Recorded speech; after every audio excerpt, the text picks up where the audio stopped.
Hello, my beautiful friends, my fellow space blobs and sparkly blobs, or whatever form is moving as an expression through you at this time. I am here for it. If you are new here, my name is Sarah and I identify as a sparkly space blob personally, but I'm very open to all the different forms of expression that we move through in a lifetime. And what we do here is we do some deep diving. We explore story and archetype and our interior worlds and find ways to connect with those so deeply that we can continue to be in this very complex world that keeps offering up very tricky, interesting questions. But every time I sit down here to have one of these conversations with this amazing group of people, sensitive spirits and seekers, I feel this connection to something that is really, really true. And I think today's conversation about Mars and Mars retrograde is going to be such a place of deep safety, exploration. And I think many of us are going to find this time to be a great place of permission giving, release, and grace. And I'm hoping that our conversation today will also set us up to have a deeper relationship with Mars that isn't just about the superficial idea of pursuing goals or ambition or desire. And that as we peel back the layers of this archetype and this energy that exists within our interior worlds, within our soul and spirit, that we feel really empowered to move through this transit in ways that feel powerful.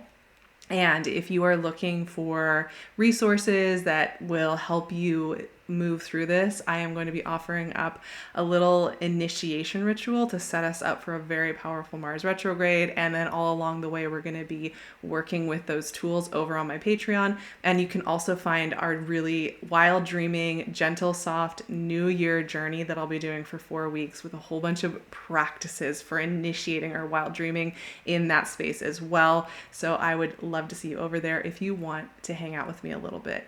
But in the meantime, let's get back to Mars and explore this very profound archetype that I think often gets a very superficial reputation in the astrology world, and discover how Mars retrograde can help us to calibrate to this new season in the world as we explore the new energy that is moving through.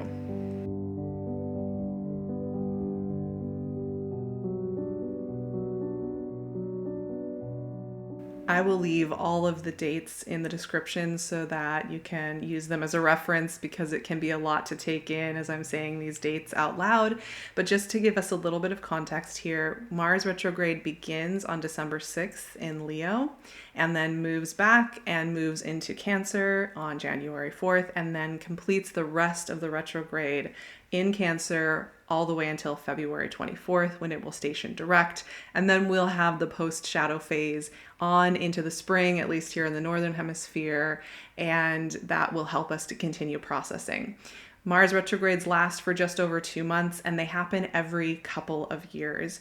And that's important because I think what I've realized just recently as I was sitting, exploring Mars retrograde, preparing to sit here with everyone, is that Mars retrograde itself is a very powerful time of learning and calibration and exploration of ourselves. However, it's the 2-year cycle that really reveals how our dreams and ambitions and motivations are changing form, and where we think we need to have adventure or learning has changed form. And so it's also very helpful to think about the last 2 years and even the last 4 years and your relationship to the kind of 2-year cycle rhythm that Mars brings in. So the last time Mars was retrograde was in Gemini, and that was between October 30th, 2022 until January 12th, 2023. And then the time before that was in Aries from September 9th, 2020 to November 13th, 2020.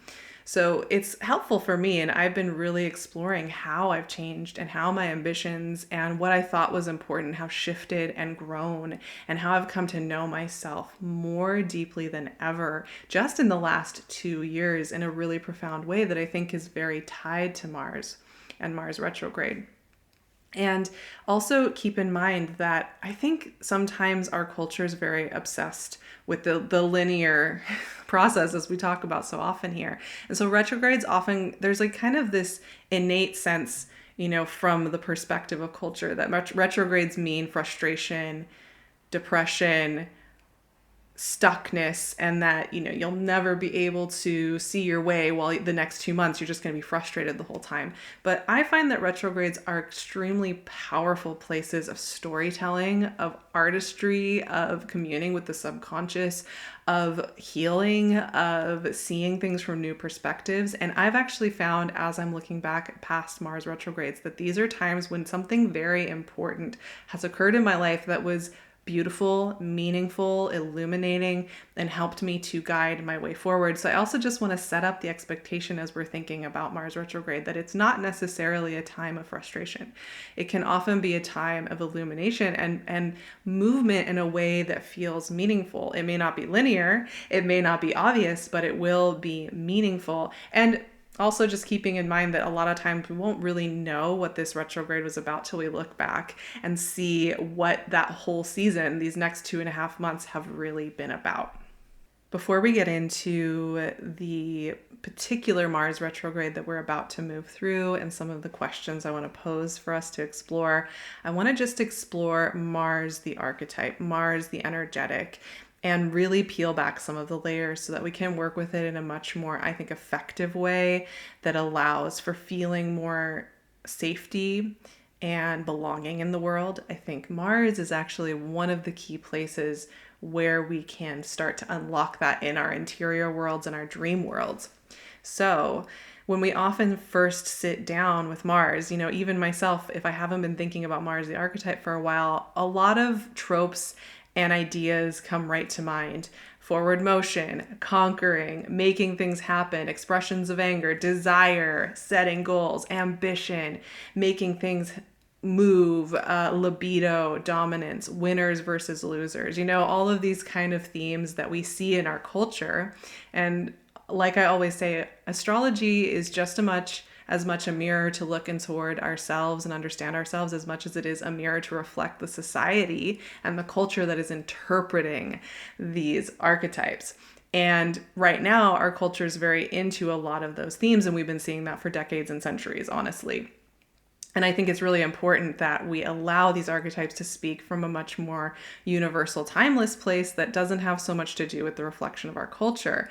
And so initially, when I sit down with Mars and I'm thinking about things like setting goals, making things happen, and forging forward, I don't feel particularly inspired by that. However, Mars has so much depth and surprise, and there are a few ways we can look at it. One way that's often touted, I would say, and talked about in general, is that Mars is tied to the idea of the hero and the hero's journey. And we know many of us have worked with the hero's journey or the heroine's journey. Joseph Campbell came up with the hero's journey and this idea of this figure who goes on a mission and is changed. However, this is something that I think is so interesting if we're going to use the hero's journey as a modality for understanding Mars and working with Mars. Oftentimes when people talk about the hero's journey, they're talking about slaying dragons and you're succeeding and you're conquering. But most of the hero's journey is about going to the underworld, experiencing defeat, loss, confusion, and losing one sense of themselves, losing their sense of ego and identity, and coming to understand a new one before they return to the surface again to return to their communities and share their gifts. I think that's really profound, and we're really thinking about what the hero's journey encapsulates. It's not about domination and success. It's about understanding our smallness, understanding that in that smallness and accepting it and releasing the need to dominate, we actually access our power. We actually access what we long and desire to express in the world. So that idea of the hero, if we reform it to think about the fact that the hero's work is really to go underground and face the shadow and understand ourselves better, it's already more empowering. But it's also really interesting because Mars is also connected deeply at its roots with the anti-hero. And we'll see that more in the mythology side of it and the idea of Mars, or in the Greek mythology, Aries. And you can read more about this in Post-Colonial Astrology by Alice Sparkley Cat if you're interested in really getting cerebral about the roots of some of these myths in astrology today. But Aries was considered the other, was considered the loser, was considered the foreign enemy. And I think that's really fascinating as well, because I think many of us feel an othering just within ourselves. And that's why we see so much of it in the world we live in now. And when we haven't felt a connection to our internal Mars and its vulnerability, its need for belonging, its need for true expression, its need to release this need to be dominant at all times, we can often feel a little bit at war with ourselves, like we are constantly in clash with ourselves, with where we feel we don't belong, with where we feel we're not doing enough, with the way we feel like we have to have certain goals, ambitions, motivations, a certain type of libido, or a certain way we move through the world that fits in somehow. So I think there's also a really interesting relationship between this idea of Mars as the anti-hero, as the malefic planet. It's often known as a malefic, a little bit destructive. It's connected to themes of anger and frustration and burning things down. You know, Mars rules Aries, and I think Aries often gets teased for being a little destructive, a little careless, setting things on fire. But I think also this is a key, right? Mars, if we really think about expression of anger, frustration, our culture doesn't show healthy expressions of that. And many of us, I know myself definitely included, don't have a lot of tools for healthy expression of that heat, that frustration, that anger that is actually revealing where we want to live truer lives, where we want to express more truly, where we feel caged in, where we feel othered within, where we feel othered within the world, where we feel that we can't come to an understanding of ourselves. So our inner Mars and our relationship to the Martian energy within each of us is one of the most fragile places in ourselves. And it's where we often are longing the most for belonging, true expression, connection, and also where we are afraid of being the loser, where we are afraid of being that othered. However, and I think that's why Mars is often so associated with performance and outward performance, because that's how we keep ourselves safe often. So if we commune with both our hero and our anti-hero, and we go and we take ourselves to these deep places that it takes us, and we explore and we release the need to be big and dominating, we release the need to win at all costs, we release the need to be big in our own worlds, and we allow ourselves to be small, to be fragile, to have big feelings that move through, then we start to actually encounter the true Mars within us that is motivated by something very deep, that is expressive from a place of deep truth, that is excited and hungry to live life from a place of wholeness and belonging. So if we're thinking about Mars and our evolution with Mars throughout our lives, Mars retrograde is a really important point in its cycle every couple of years, because it allows us to calibrate. It allows us to do that kind of hero's journey work of going into the hidden, the subconscious, the unknown, and calibrating to what is really true for us. And honestly, for me, something that I've really noticed about these 2-year cycles with Mars is that it often helps us to reveal what is really innate and natural to us, not what is just a performance, not what is just an expectation, not what we think of as success or loss or striving for what is good and valuable in the world, but what is really truly innate and natural to each of us. And I often find that this kind of descent into the exploration of the interior world with Mars, because Mars is so often about how we express outward. And I do think that's still a very crucial part of Mars, is that outward expression. But as we go retrograde here and we move inward, we're looking at the roots of that outward expression. We're looking at our innate longing, what we consider home, what we consider belonging. And so that's what is so fascinating about these next couple of months. It can ask really profound questions about who we are and how we're calibrating and where we're setting our sights and why and what motivates us and what makes us feel like we belong and we don't have to be othered at all times. So a ritual for preparing for this transit that I just want to throw out here right at the beginning is, what are your desires right now? What wakes you up in the night with its presence and longing? I think Mars is very deeply connected to longing. And it's interesting to notice what dreams are arriving here right at the beginning of this Mars retrograde and make note of them. Also, where do you feel the most insecure or unsure in your life right now? Where are you feeling of vulnerability? Just also making note of this at the beginning of our Mars retrograde journey. So write all these longings and insecurities down and questions you might have coming up, and offer them up to this Mars retrograde process. Allow them to be worked with and changed and shifted over the coming months. And just setting that intention, I think, can really set us up for a beautiful time of exploration as we move through Mars retrograde.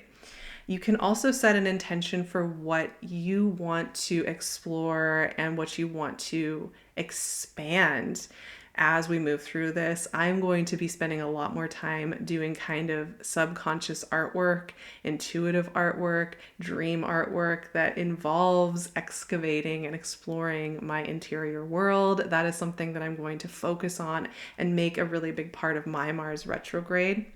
So offering that up and setting intention about how we want to really consciously work with this can be really, really powerful and change the way we experience Mars retrograde and amplify its impact in a way that feels very empowering. So let's talk too about this specific Mars retrograde, because it is moving through 2 signs this time around. Often it will move through just one, but this time we're moving through Leo and then Cancer. And this is a really interesting bridge point. Leo is ruled by the sun and represents kind of childlike creative expression in its essence. And then Cancer is ruled by the moon and is associated with this idea of creation from the inside, the mothering energy, which once again, we're not reducing things to genders here. This is about a way of creating, which is intuitive, behind the scenes, in the dark void of creativity, whereas Leo is the outward expression of that. And so I think it's really interesting that we're working with that bridge point between this interior void creativity and our outward expression, and that we're going to be moving back and forth between these 2 signs as Mars goes back and then once again forward in the post-shadow phase. So we're starting off the first month of this retrograde with Mars retrograde in Leo between December 6th and January 4th, moving us into the new calendar year. And this part of the retrograde is really fascinating. Mars is very naturally placed in Leo. It's a very innate placement. I personally have Mars in Leo, actually, so this is a pretty personal Mars retrograde for me. A lot of times you'll hear this is a natural placement of expression and courage and outspokenness and all of that, and very creative, very excited about things. But I think what's interesting about this combo is that often there's an emphasis here on how do we make impact? How do we make things happen? Where do we push hard? Where do we make life happen? And I think with this retrograde, there's a real reassessment here about what we think we have to do to live a meaningful life, to help heal the world, to be a good person, to be successful, all of that. So I'm going to just offer up a series of questions that I think help reveal some of the themes around this Mars retrograde and reassessing that idea of success and forward motion. Who do you envy? What do you envy about their life or creative expression? I love doing this. Like, there are certain people, I just look at them and there's a little bit of me that's annoyed because they're doing something that I like and I want to do it. And it's annoying that they're doing it. So who is that? Who do you have a little bit of envy for? Do you feel allowed to create, change, or express these elements of yourself in life? Why or why not? What projects, or identities have you been trying to make happen, but they are feeling tiring or overwhelming? Do you have to keep forcing these forward? Is it working? What feels natural to create? What lifestyle feels natural to you without needing to push forward? What can you stop judging about your process in life so far, or even over the last couple of years?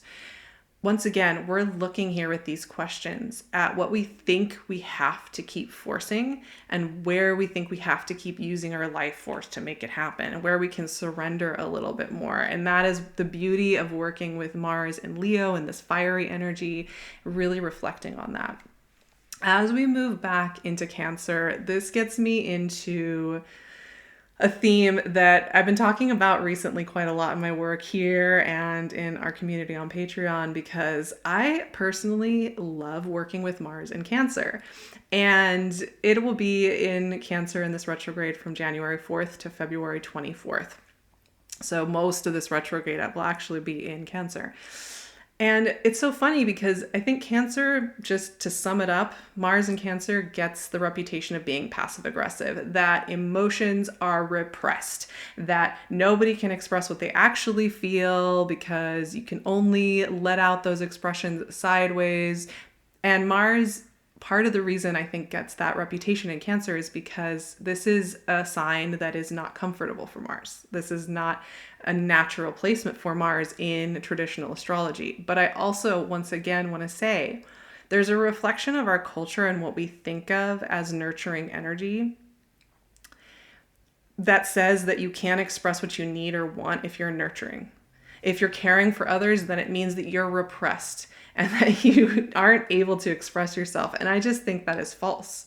Mars in Cancer is going to illuminate what is really happening deep within, what actually motivates us, what gives us intuitive wisdom, what is really connected to our soul creative vision. It's not apparent. It's not about outward expression necessarily. It's about something that is culminating from the inside.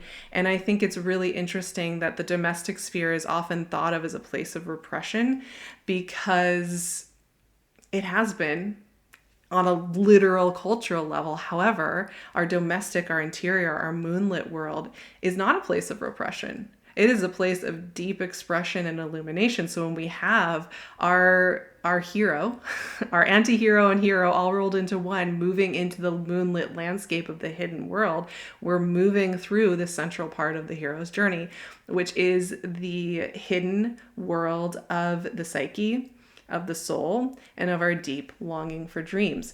So it is about building a deeper sense of faith from behind the scenes, instead of always relying on our external performance to keep us safe in the world. So questions that come up with this are, what have you feel disallowed to express in life? And yes, we are going to be exploring this. Where do you feel like it's just too much, it's just too wishy-washy, it's too selfish? What are those places? What emotions feel disallowed in life? Anger, frustration, sadness, homesickness, wanting something to change. What do you feel like you're not allowed to dream of, even though you are dreaming of it? It will.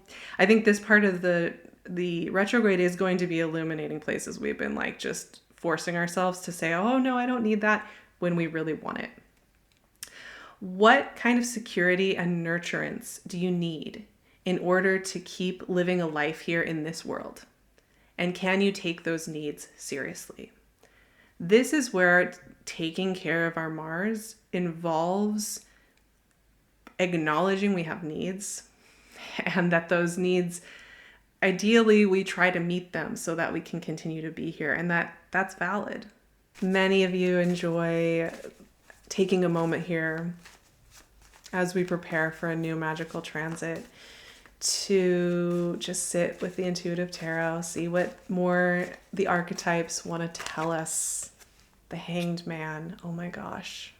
I love that so much. The Hanged Man just puts me in the spirit of calm. I think with retrograde logic, which I'm very partial to retrograde movement, because it's about stepping out of linear production and into soul and spirit. And that's exactly what, a card wanted to come out here. It's sitting here. The Chariot. A whole bunch of cards came out, but that one was on the top, so we're going to go with that. Let's pull one more. Going major arcana all the way, and the Page of Wands. Wow. Okay. This is so fitting with that Leo and Cancer energy that we're working with Mars.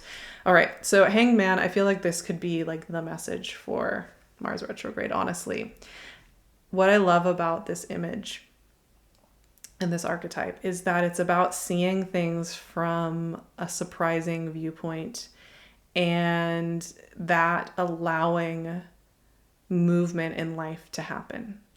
So where something seems apparently one way, and that's just how it is, and there's nothing we can do about it, this figure asks us to see it from many different angles, see it from the lens of spirit and connectedness and all of that. It turns everything on its head and inverts it. The Hanged Man's very associated with the world tree, and many interpretations will talk about this figure being tied to the world tree. And you'll see the world tree in Norse mythology, in Mayan mythology throughout the world. There's this tree that has these roots that go underground and these branches that go to the sky, and that there is a cosmic secret within that. So for me, the Hanged Man is a card of optimism and joy through playing with our perception, through surrendering a little bit more to ourselves, to the world as it is, and in that finding empowerment. But then of course we have two very focused, determined energies here. The Chariot is visionary about where we are setting course. Where are we putting our energy? And I do think Mars retrograde helps set our course for the next couple of years.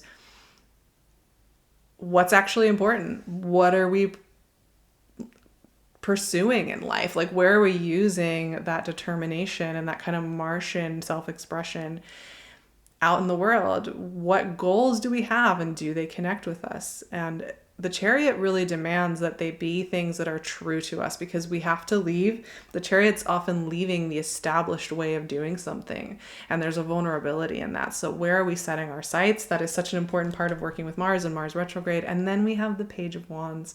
Once again, play, experimentation, trying things differently, welcoming in different messages, welcoming in different ideas. Pages bring in new perspective. They bring in news. They bring in fresh air into a process. They surprise. So being open to synchronicity, connection points, signs from the universe, I think all of these things are really important right now.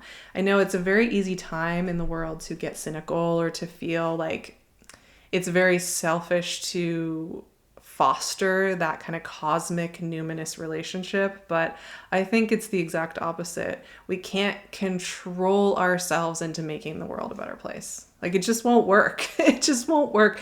So what do? We foster the numinous within ourselves, the spiritual, the mystery within ourselves. And from there we move. And I think that is really, if you think about Mars retrograde, if I could just take this last half hour together that we've spent and condense it into something, it would be inspired action. What is that for you? And do you let yourself rest enough to get that inspired action, get off the social media and the constant spinny wheel? And what is inspired action to you?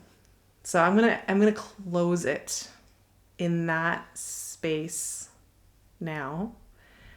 Let me know, what does Mars mean to you? What is your relationship to it? What questions have been coming up for you about this Mars retrograde and what it means for you? I would love to hear your reflections on it.